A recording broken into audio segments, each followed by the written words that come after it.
तो स्टूडेंट्स, आज का हमारा टॉपिक है पैडी, जिसे हम लोग धान के नाम से जानते हैं। आप सभी लोगों ने पढ़ा हुआ होगा। धान, जिसे हम लोग राइस भी कहते हैं, या इसे हम लोग क्या कहते हैं, पैडी के नाम से भी जानते हैं। इस पर बेस्ड हम लोग बात करेंगे आपसे। तो फ्रेंड्स, धान में सबसे पहला ही क्वेश्चन आपसे पूछा जाता है कि भाई धान का जो है वो वानस्पतिक नाम बताओ। धान का वानस्पतिक नाम, या जिसे क्या कहा जाता है, इसका बॉटनिकल नेम बताइए। धान का बॉटनिकल नेम क्या होगा? ओराइजा सटाइवा होगा। ओके जी। और कोई ओराइजा सटाइवा के साथ जाना चाहेंगे क्या? ओराइजा सटाइवा होगा। Okay, very good very good, बहुत ही शानदार आंसर दे रहे हैं आप सभी लोग। क्या होगा? तो सर, इसका जो नाम होगा ओराइजा सटाइवा होगा। बोले यस, करेक्ट है। ओराइजा सटाइवा धान का क्या होता है? वनस्पतिक नाम होता है। चलिए, क्लियर है। बोले बन जाएगा सर, पेपर में दिया आएगा तो। अब यदि आपसे पेपर में पूछ लिया जाए कि भैया धान जो है वो किस परिवार में पैदा हुआ, इसका जो परिवार है, या इसका जो कुल है, या इसको जिसे हम लोग कहते हैं फैमिली है, इसकी फैमिली कौन सी है, इसका जो कुल है उसका कुल का नाम क्या है? कौन से परिवार में जन्म लिया है धान? धान के परिवार का नाम बताइए। यदि आपसे पेपर में पूछा जाए कि भैया धान जो है किस परिवार का है, सर धान जो है हमारा वो है ग्रैमिनी परिवार का। धान कौन से परिवार का है? और सर धान जो है हमारा वो ग्रैमिनी परिवार का है। ग्रैमिनी कुल का सदस्य है। कौन से कुल का सदस्य है? वो सर ग्रैमिनी कुल का सदस्य। तो बोले जी बिल्कुल क्लियर है भाई। ग्रैमिनी को हम लोग और किस नाम से जानते हैं? ग्रैमिनी कुल यदि आपसे पेपर में पूछा जाए तो इसको क्या कहा जाता है? वो सर इसी को कहा जाता है पोएसी। शायद आप सभी लोगों ने पढ़ा होगा। इसी को क्या कहा जाता है? वो सर इसी को कहा जाता है हमारा पोएसी के नाम से जाना जाता है। ग्रैमिनी को क्या कहा जाता है? पोएसी के नाम से जाना जाता है। बोले जी बिल्कुल क्लियर है। बोले सर पेपर में यदि पूछा जाएगा तो हमसे बन जाएगा। चलिए, अब इसके बाद में आपसे पेपर में यहां से जो दूसरा क्वेश्चन है वो बनता है हमसे कि इसकी उत्पत्ति कहां से हुई है। इसकी उत्पत्ति कहां से हुई है? इसका ओरिजिन प्लेस कौन सा है बताओ। इसका उत्पत्ति स्थान बताइए कि इसका उत्पत्ति स्थान कहां है, कौन से देश में पैदा हुआ धान।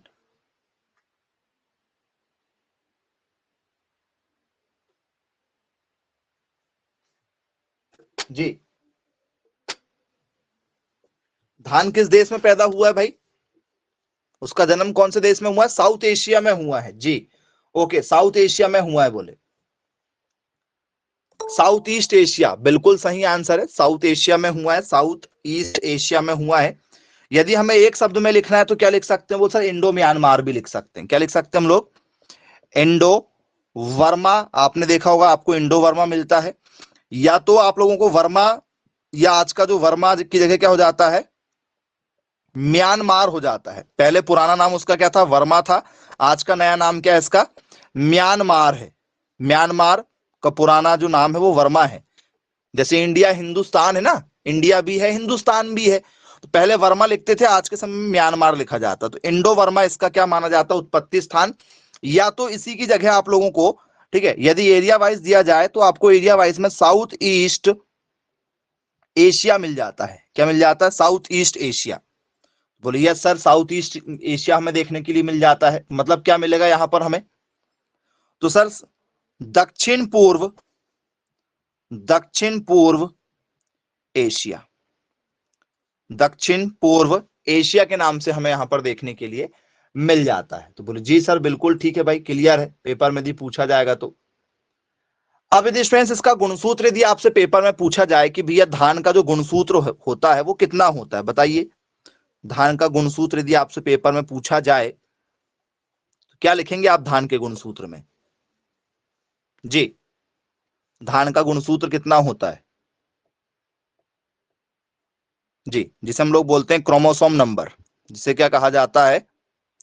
क्रोमोसोम नंबर के नाम से जाना जाता है। 1 इक्वल टू कितना होता है? 24 होता है।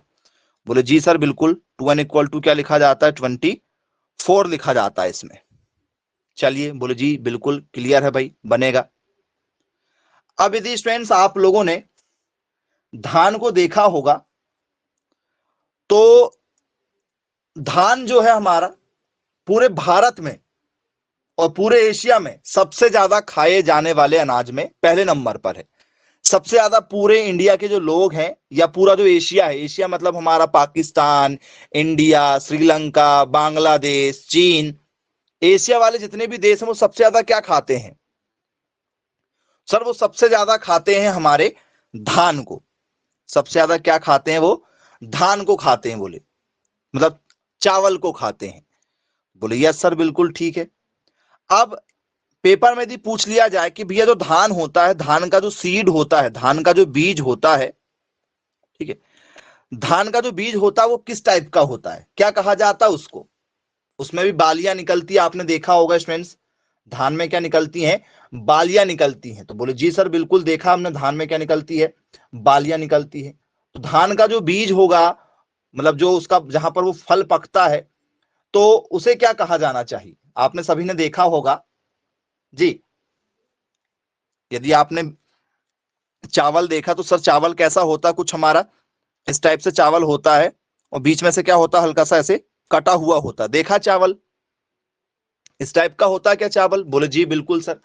तो इस टाइप से जो भी चीजें होती हैं इनको क्या कहा जाता है? वो सर इनको कहा जाता है कैरियोप्सिस।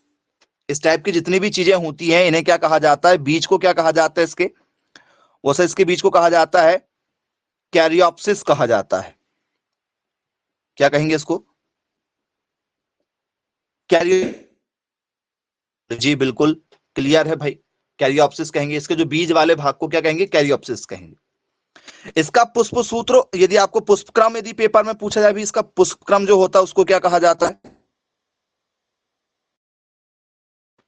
यदि आपने देखा होगा बालियां होती हैं, वो बालियां किस टाइप की होती हैं? यदि आपने वो देखा होगा तो बताइए जी। इसका यदि आपसे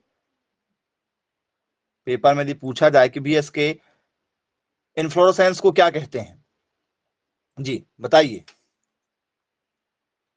जी very good, very good, very good.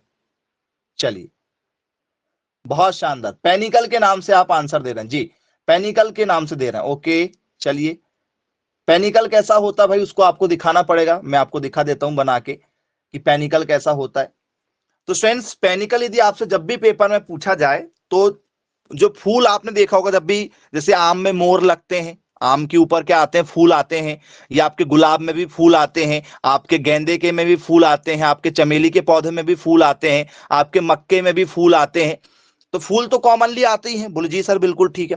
तो इसका जो फूल आता है वो कुछ इस तरीके से आता है, आपने देखा होगा, ठीक है, इस टाइप से फूल आते हैं इनके। देखा क्या आप लोगों ने? इस टाइप से इनके फूल बनते हैं। यदि आपने धान के फूल देखा होगा तो कुछ इस टाइप से इनके क्या बनते हैं? फूल बनते हैं। बोले जी बिल्कुल देखा है सर हमने। इसको क्या कहा जाता है? वो सर इसी को कहा जाता है हमारा पेनिकल। इसी वाली चीज को क्या कहा जाता है सर? इसी चीज को कहा जाता है हमारा पेनिकल कहते हैं।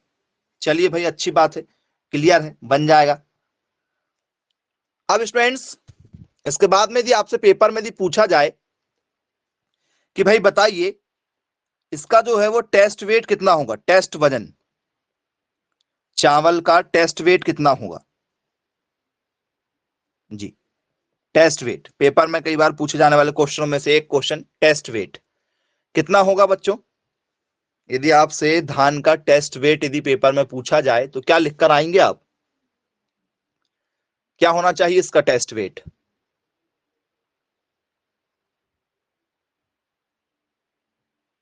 जी, तो सर 1000 दानों का वजन, टेस्ट वेट का मतलब होता है 1000 दानों का वजन।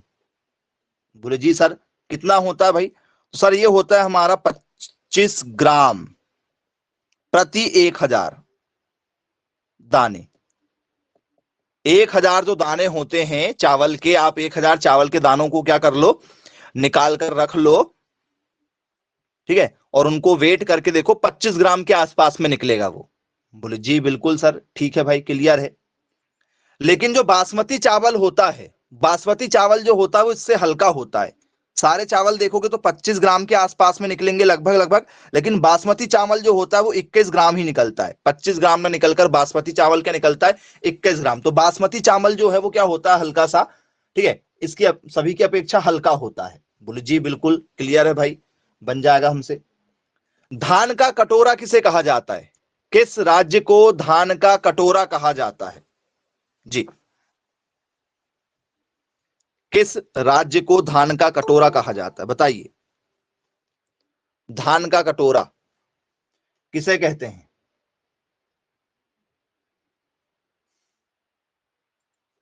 जी very good, very good, very good, बहुत शानदार आंसर दे रहे हैं आप लोग।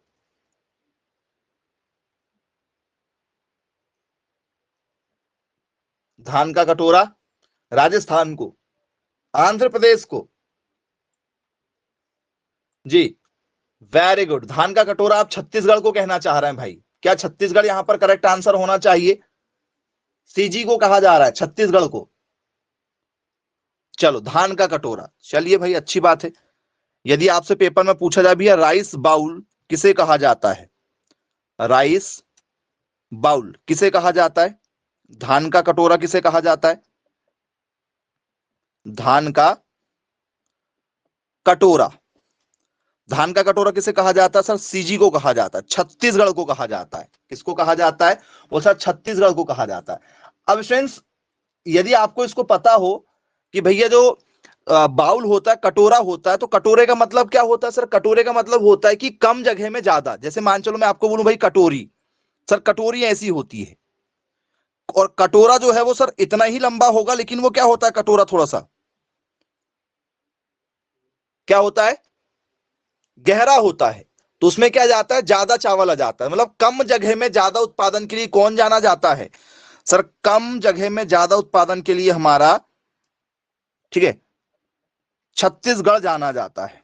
कौन जाना जाता है? छत्तीसगढ़ जाना जाता है, कम जगह में ज्यादा उत्पादन के लिए। बोले जी बिल्कुल क्लियर है भाई। पूरे विश्व में चावल सबसे ज्यादा कहां होता है? Highest production in the world, highest production, सर्वाधिक उत्पादन पूरे विश्व में, सर्वाधिक उत्पादन पूरे विश्व में कौन करता भाई? जी, पूरे विश्व में सर्वाधिक चावल का जो उत्पादन है वो चाइना करता है, ऐसा आप लोग कह रहे हैं, चाइना। ओके जी, वेरी गुड भाई, वेरी गुड जी। और कोई चाइना के साथ जाना चाहता है क्या? यदि आपसे पेपर में यदि पूछ लिया जाए कि भैया हाईएस्ट प्रोडक्शन में कौन आना चाहिए इसमें?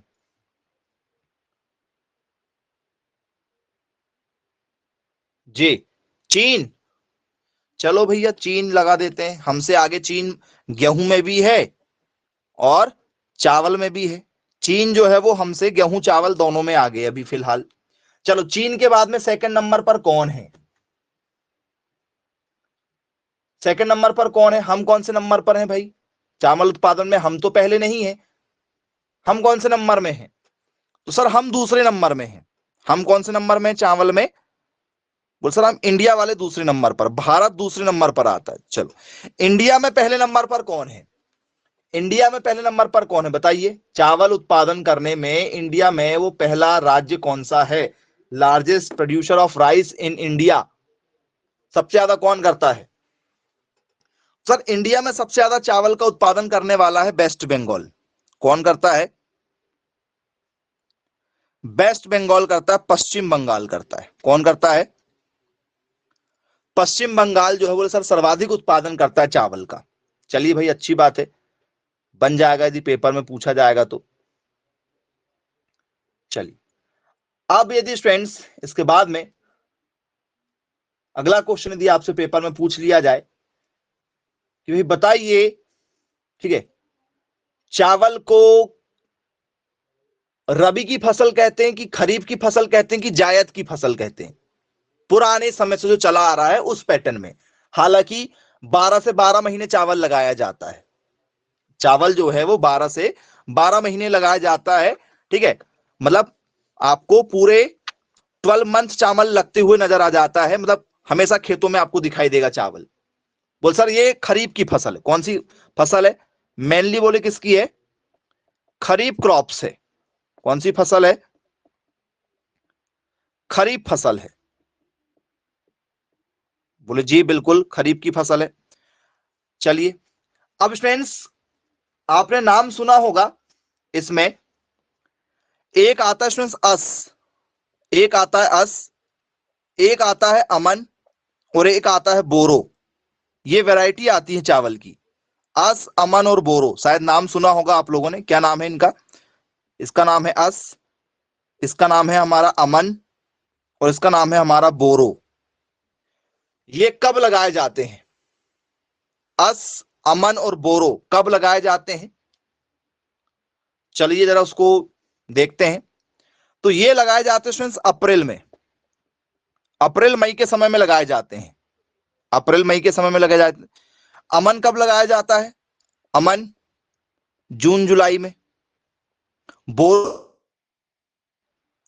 ठीक है सर, नवंबर और दिसंबर के समय में, नवंबर दिसंबर में ये लगाने का समय अस, ठीक है। बोले यस सर। चलिए तो ये उनका समय है। यदि आप समझना चाहें उसको थोड़ा सा, तो अस मतलब आसमान, आसमान साफ कब रहता है बहुत ज्यादा सर? अप्रैल मई में, क्योंकि गर्मी तेज पड़ती है। आज से आसमान जो है हमारा, आसमान ऐसा कर सकते हैं आप कि भाई आसमान जो है हमारा साफ कब रहता है बहुत ज्यादा? सर गर्मी के मौसम में, मतलब अप्रैल और मई के समय में। बोले जी बिल्कुल सर, ठीक है भाई, क्लियर है। अमन, अमन स्कूल कब जाता है? तो आपने सुना होगा पहले स्कूल जो लगते थे आपके वो जून जुलाई में चालू होते थे, पता है ना आप लोगों को? स्कूल कब लगते हैं आपके? जून जुलाई में, ठीक है, समर स्कूल जो लगते हैं आपके। बोले जी सर बिल्कुल। तो अमन स्कूल कब जाता है? जून जुलाई में। ऐसे आप याद रख सकते।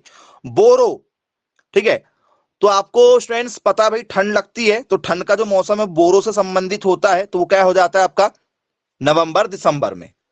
तो इस तरीके से आप उसको कोरिलेट करके जो भी आप याद रखना चाहें उस हिसाब से उसको क्या कर सकते हो, याद रख सकते हो। चलिए बात कर लेते हैं, चावल में कितने परसेंट प्रोटीन पाया जाता है? यदि आप चावल खाते हैं तो आपको चावल में कितना प्रोटीन देखने के लिए मिलेगा? बताइए। प्रोटीन का परसेंटेज आपसे पेपर में पूछा जाता है, चावल में कितना प्रोटीन है? कितना परसेंट प्रोटीन होता है चावल में?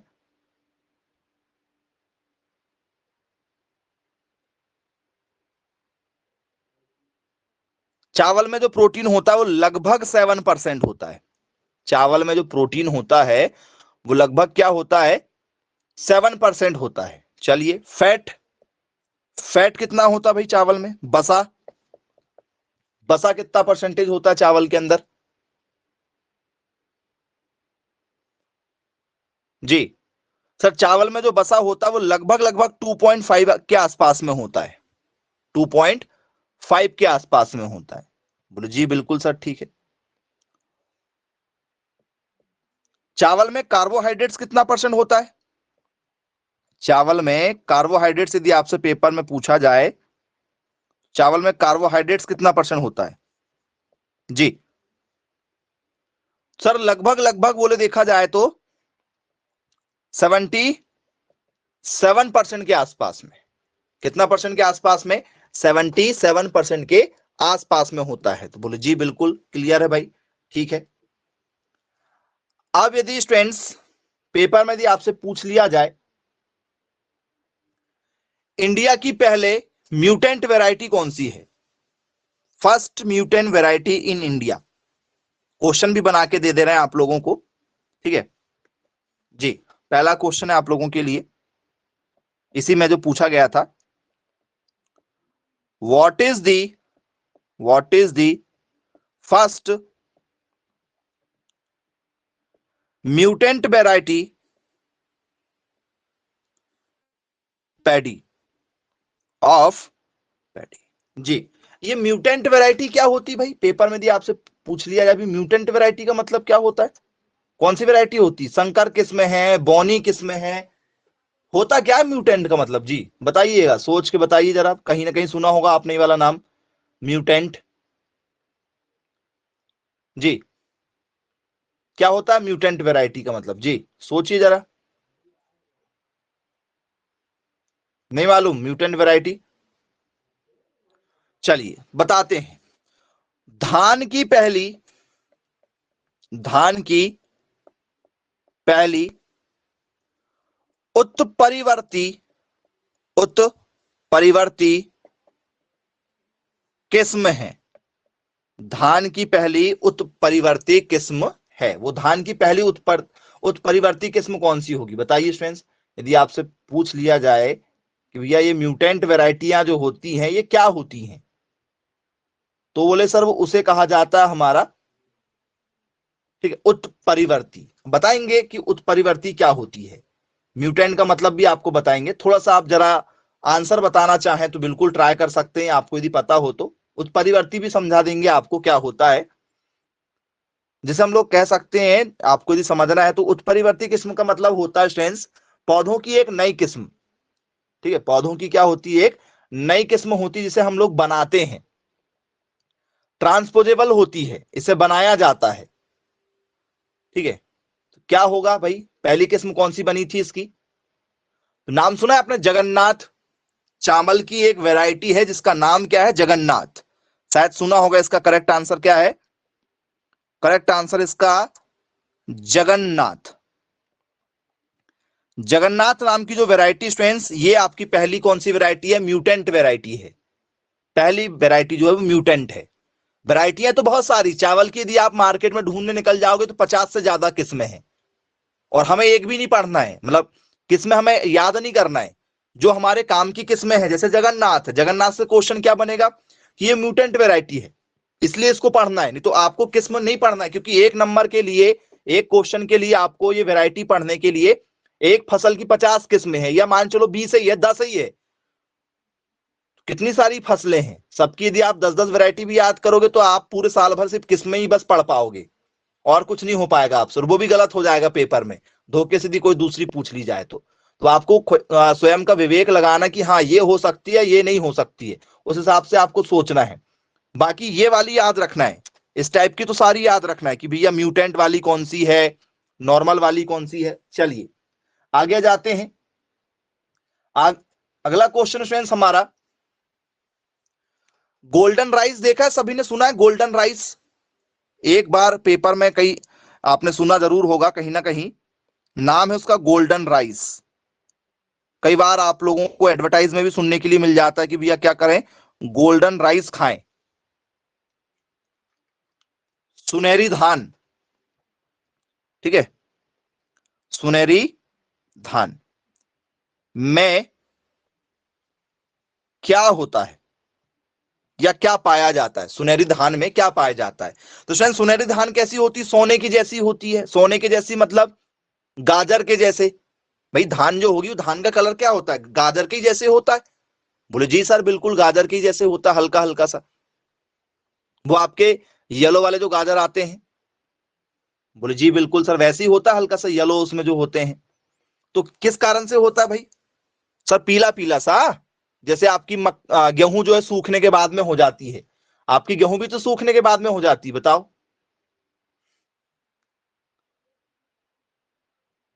जी।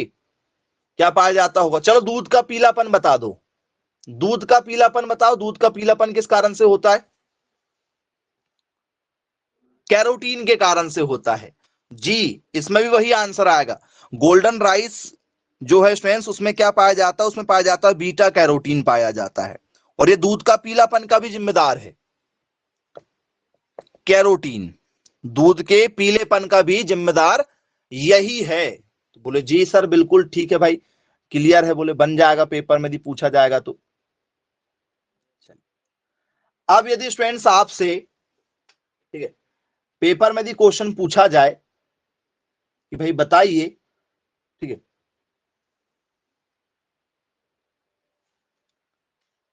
धान जो है हमारी, ठीक, ये C3 पौधा है कि C4 पौधा है?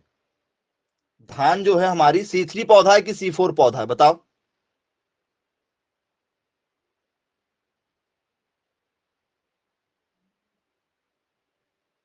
कौन सा पौधा है?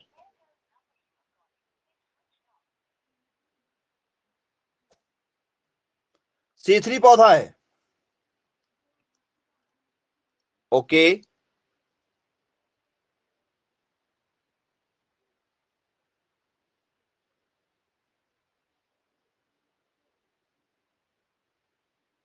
चलिए भाई, क्लियर है बोले।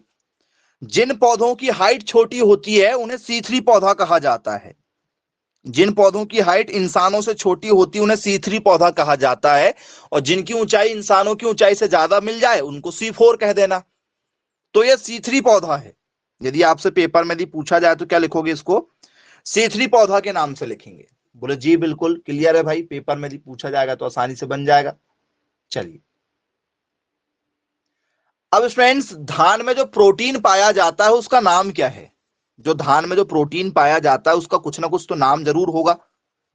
जी, प्रोटीन पाया जाता है 7%, वो तो आपने लिख लिया, लेकिन वो प्रोटीन है कौन सा? जी, उस प्रोटीन का नाम क्या है?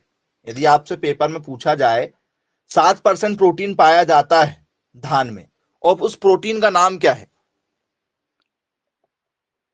धान के प्रोटीन का नाम, धान में जो प्रोटीन पाया जाता है, what is the protein present in paddy? What is the protein present in paddy? धान में कौन सा प्रोटीन पाया जाता है? चलिए, धान में जो प्रोटीन पाया जाता है यदि आपसे पेपर में पूछा जाए तो याद रखिएगा स्टूडेंट्स, ओराइजेनिन नाम का पाया जाता है। क्या पाया जाता है? ओराइजेनिन। ओराइजेनिन नाम का प्रोटीन पाया जाता है धान में। बोलो जी बिल्कुल क्लियर है, पेपर में यदि पूछा जाएगा तो हमसे आसानी से बन जाएगा। चलिए, क्लियर है। अब स्टूडेंट्स, इसके बाद में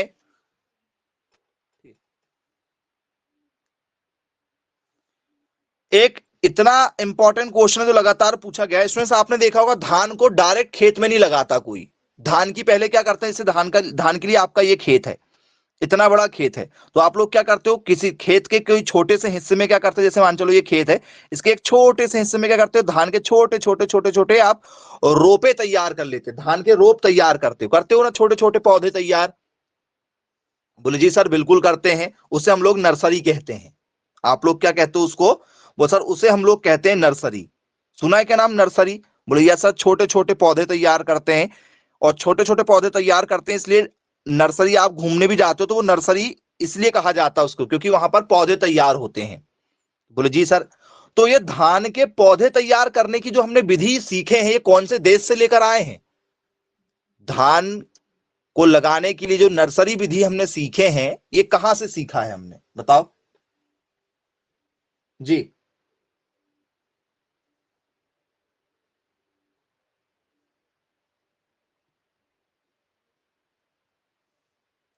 जी, नहीं मालूम? जापान से लाए हैं जी, गलत आंसर है, जापान से नहीं लाए हैं। अमेरिका गए थे क्या लाने? फिलीपींस गए थे, वेरी गुड वेरी गुड। कौन से देश से लेकर आए हैं हमने ये हमने लाए हैं फिलीपींस से, याद रखिएगा, फिलीपींस वाले देश से लेकर आए हैं, फिलीपींस से, ठीक है, फिलीपींस से लेकर आए हैं। बोले जी बिल्कुल सर क्लियर है। अब यदि मैं आपसे बात करूं इसमें एक क्वेश्चन के साथ में, तो आप लोगों के घर वाले कई बार आपको बोलते होंगे कि जाओ दुकान से, ठीक है, छिलके वाला चावल लेके आना। छिलके वाले, एक चावल आता है जिसके ऊपर छिलका रहता है, जिस धान में देखा आपने छिलका रहता है ना ऊपर ऊपर। बोलो यस सर, ऊपर छिलका रहता है। तो फ्रेंड्स, धान का जो छिलका है, मतलब क्या बोल सकते हो उसको, धान, ठीक है, छिलका सहित, धान छिलका सहित। तो स्टूडेंट्स, यदि आपसे पेपर में यदि पूछ लिया जाए कि भैया जो धान होती छिलका वाली उसका नाम क्या है, उसको क्या कहते हैं हम लोग नॉर्मली जो है, उसे क्या कहा जाता है लोगों के द्वारा, बताओ जी। यदि आपसे पेपर में पूछ लिया जाए राइस, ठीक है, विथ पील या peel of rice, rice with peel किसके साथ में, छिलका के साथ में जी। छिलका वाले चावल को क्या कहते हैं, कुल मिला के ये है आपसे, छिलका वाला चावल क्या होता है बताओ। एक चावल होता है छिलका वाला, ठीक है, और एक चावल होता है बिना छिलका वाला, एक होता है छिलका रहित, ठीक है। धान कौन सा वाला, छिलका रहित वाला, मतलब without peel, without peel. एक है छिलका के साथ में और एक है बिना छिलका के साथ में। तो छिलका वाले चावल को क्या कहते हैं और बिना छिलका वाले को क्या कहते हैं, पहले इसका जवाब दिया जाए। नाम सुना है आपने, एक का नाम सुना है व्हाइट राइस, व्हाइट राइस कौन सा होगा बताओ, व्हाइट राइस सफेद चावल कौन सा कहो, किसको कहोगे आप सफेद चावल जी, सफेद चावल कौन सा होगा। तो सर जो सफेद दिखाई देता है इसको हम लोग कहेंगे सर सफेद चावल, इसको क्या कहते हैं हम लोग, सफेद चावल कहते हैं, इसको सफेद चावल कहेंगे, मतलब इसको क्या कहा जाएगा, व्हाइट राइस के नाम से जाना जाएगा। बोले जी सर बिल्कुल ठीक है।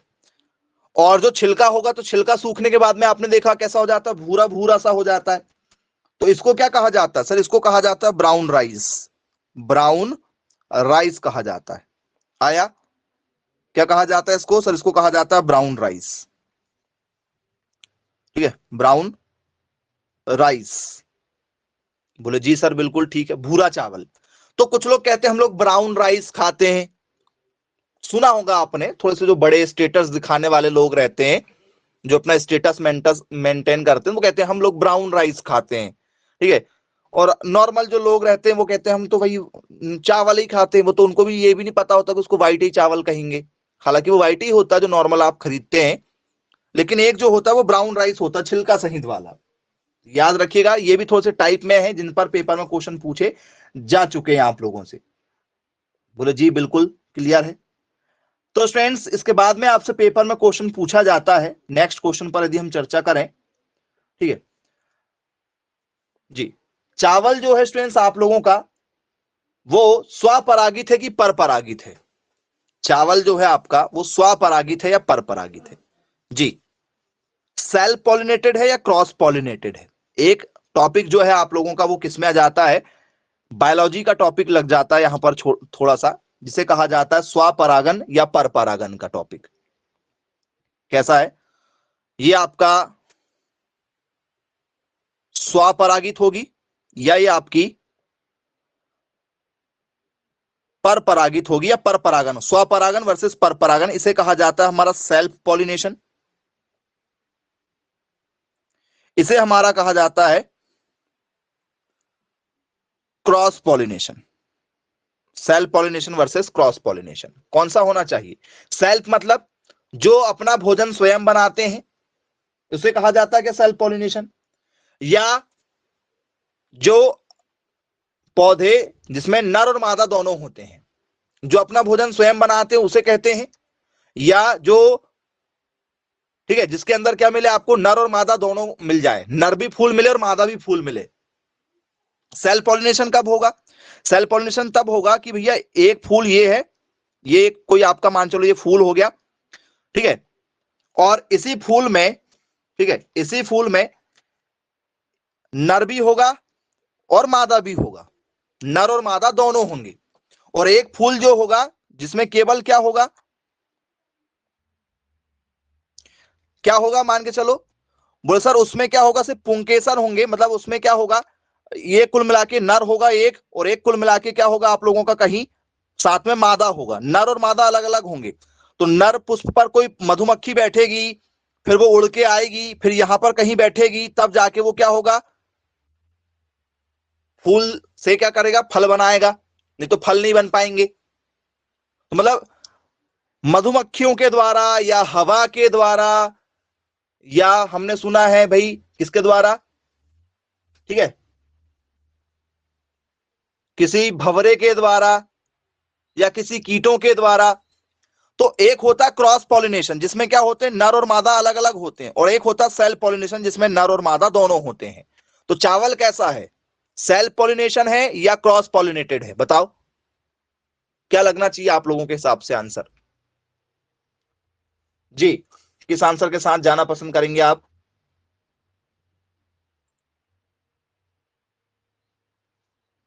बताओ।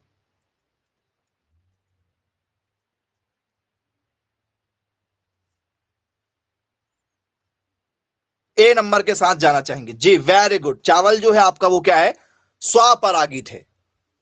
ये क्या है आपका, स्वपरागित है। बोले जी बिल्कुल सर, ठीक है भाई, पेपर में भी पूछा जाएगा तो हमसे बन जाएगा आसानी से। चलिए क्लियर है, बनेगा। अब स्टूडेंट्स, पेपर में यह पूछा जाता है कि जो धान होती है, जब धान के खेतों के पास से यदि आप गुजरते हैं तो उसमें से एक गैस निकलती है। पहचान करने वाले बता देते कि यहां पर धान लगी। यदि मैं आपको आंख में पट्टी बांधकर लेकर जाऊं और धान के खेत में छोड़ दूं तो आपको एक गंध आएगी, आपको एक गंध आएगी हल्की सी। वो गंध किसकी होती है यदि आपसे पेपर में पूछा जाए, बताओ वो गंध किस चीज की होती है?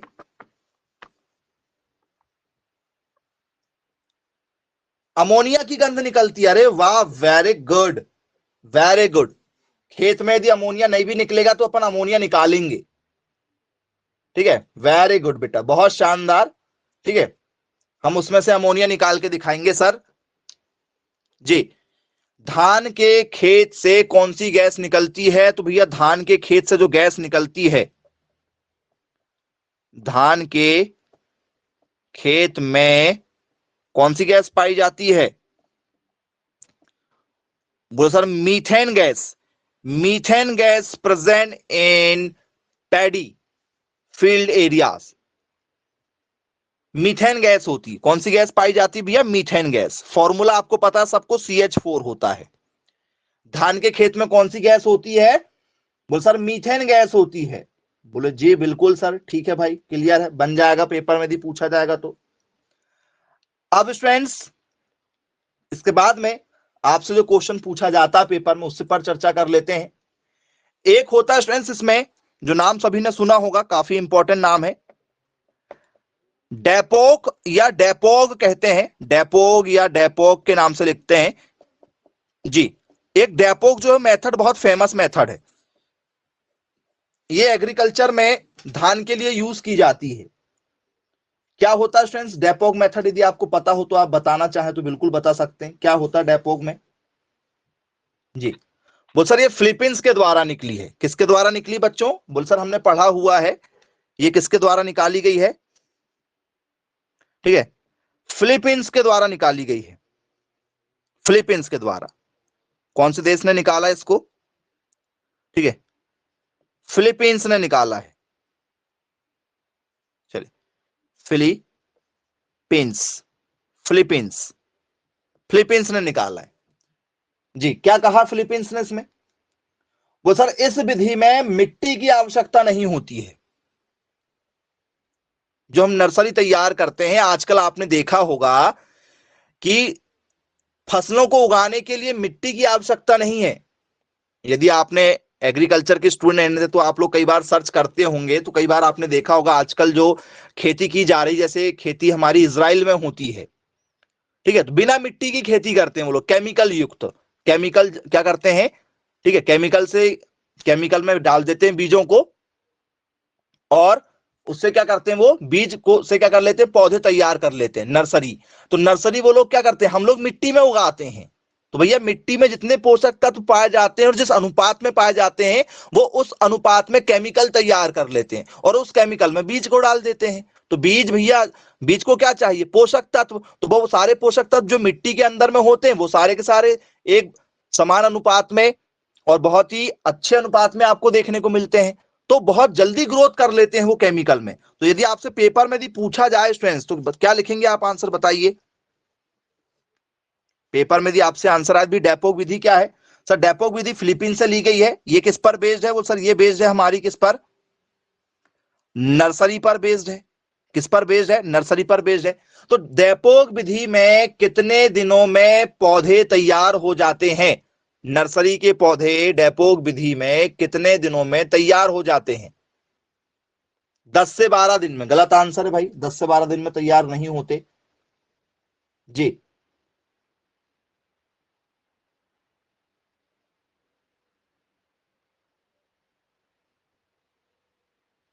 18 दिन में तैयार होते हैं, ज्यादा हो गया 18 दिन जी। लगभग लगभग स्टूडेंट्स 11 से 13 दिन या 11 से 14 दिन तक इसमें पौधे क्या हो जाते हैं, हमारे तैयार हो जाते हैं। बोले यस सर बिल्कुल ठीक है। 11 to 13 डेज में पौधे तैयार हो जाते हैं, या 14 लिखना चाहो तो 14 भी कर सकते हो। बोले जी बिल्कुल क्लियर है भाई, पेपर में भी पूछा जाएगा तो बन जाएगा हमसे आसानी से। अब स्टूडेंट्स इसमें पेपर में पूछा जाता है आपसे कि जो धान है हमारा, ये धान कौन सा है? धान हमारा ठीक है LDP है, या हमारा SDP है, या हमारा MDP है, ठीक है, या फिर हमारा NDP है? कौन सा है ये? सर हमें समझ में नहीं आया सर, ये क्या लिख दिए? ठीक है, समझ गए होंगे, पढ़ने वाले समझ जाते हैं, पढ़ने वाले समझ जाते हैं कि ये क्या लिखा हुआ है जी। जी वेरी गुड वेरी गुड। चलिए मैं आपको समझाना चाहूंगा, LDP का मतलब क्या होता है सर? लॉन्ग डे प्लांट, दीर्घ प्रकाश वाले। SDP मतलब शॉर्ट डे प्लांट, लघु दिवस वाले पौधे। और MDP मतलब मिड डे प्लांट, और ये है आपका न्यूट्रल डे वाला, डे न्यूट्रल जिसे हम लोग कहते हैं। बोले यस सर बिल्कुल ठीक है। मतलब धान क्या है, धान को क्या चाहिए? ज्यादा प्रकाश चाहिए या कम प्रकाश चाहिए? बताओ, ज्यादा प्रकाश की आवश्यकता होती है धान को, या कम प्रकाश की आवश्यकता होती है? धान में ज्यादा धूप होना चाहिए कि कम धूप होना चाहिए? ज्यादा सूर्य निकलना चाहिए कि कम सूर्य निकलना चाहिए? बोल सर कम निकलना चाहिए। तो इसलिए इसको क्या कहा जाता है? बोल सर इसलिए इसको कहा जाता है हमारा शॉर्ट डे प्लांट। धान जो है ये लघु दिवस चाहिए, इसको क्या चाहिए? ये आपकी शॉर्ट डे प्लांट है। कैसी है? शॉर्ट डे प्लांट, लघु दिवस पादव है ये आपका, लघु दिवस पादव है। कैसा है? लघु दिवस पादव है आपका। बोले जी सर बिल्कुल ठीक है भाई, क्लियर है, पेपर में पूछा जाएगा तो बनेगा हमसे। इसके बाद में फ्रेंड्स आप लोगों से पेपर में क्वेश्चन पूछा जाता है, अगला क्वेश्चन जिस पर हम चर्चा करेंगे धान में एक और क्वेश्चन। चलिए, यदि स्टूडेंट्स आपसे पेपर में पूछा जाए कि पूरे विश्व में लगभग कितने % आबादी चावल खाती है? जी, विश्व में कितने % आबादी चावल खाती है? पूरे विश्व में यदि 100 लोग रहते हैं तो कितने लोग खाते हैं चावल को?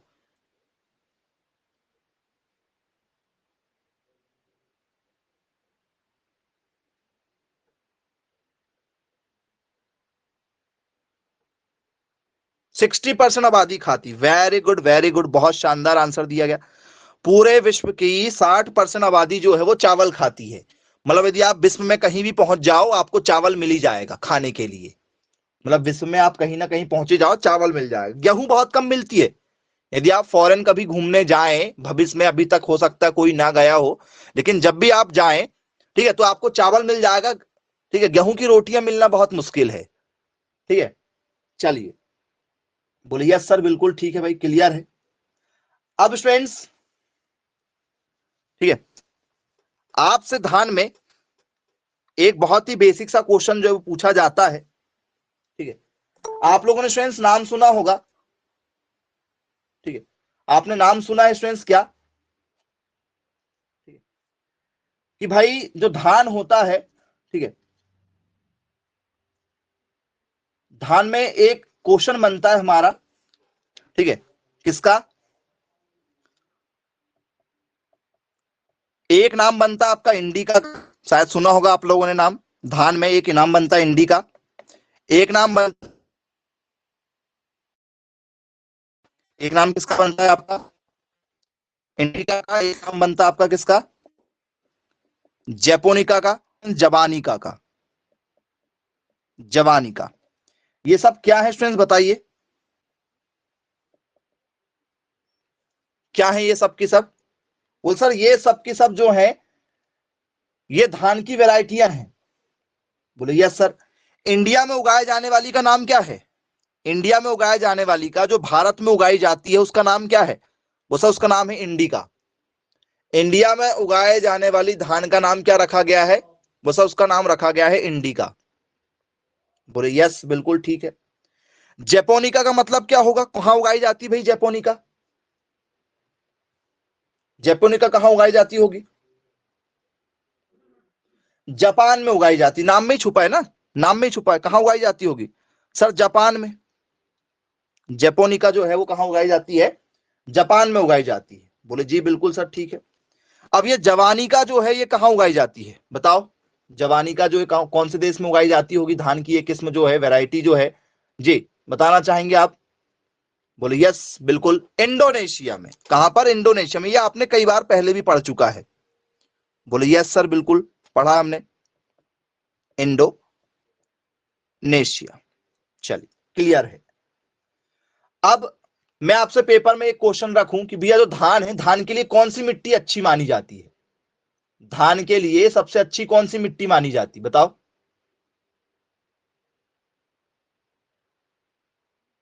काली मिट्टी अच्छी मानी जाती धान के लिए। ओके वेरी गुड, बहुत शानदार आंसर दिया गया आपको द्वारा। जी काली मिट्टी लगा दिया जाए।